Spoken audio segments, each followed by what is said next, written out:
C'est satisfaisant de voir la transformation qu'il y a avec au départ finalement des services et des individualités pour devenir un collectif qui se partage autour de valeurs qui ont été travaillées tous ensemble.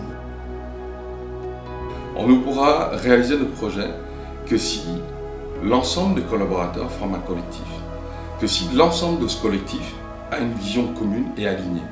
L'important, c'est qu'on soit tous en face sur le même but et collectivement, on arrivera à ce que les sujets aboutissent. Un collectif fort signifie aussi que chaque individu, que chaque collaborateur puisse avoir la liberté d'initiative. L'initiative, ça veut dire que chacun à sa place, dans son métier, puisse proposer des améliorations, identifier ce qui ne va pas. J'ai des tâches avec quand même beaucoup de responsabilités pour mon statut. Je sens l'initiative fortement présente. Je pense que chaque membre de l'équipe de direction essaye de véhiculer cela auprès des équipes. Et c'est toute la communication, les échanges, la prise en compte des contraintes de chacun qui font qu'on arrive à connaître les modes de fonctionnement de chacun et à voir les zones d'imbrication entre nos différents services.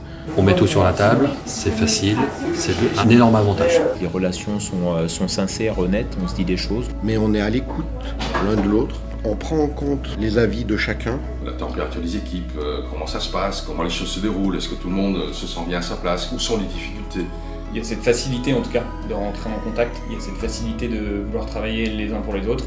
On est quand même bien soudés, s'il faut filer un coup de main à l'un ou l'autre alors qu'on ne connaît pas forcément, eh ben, on filera un coup de main. Donc moi j'ai vraiment à cœur au niveau RH qu'on développe cet espace de convivialité qui soit en dehors du travail pour maximiser les échanges aussi informels qui sont particulièrement importants.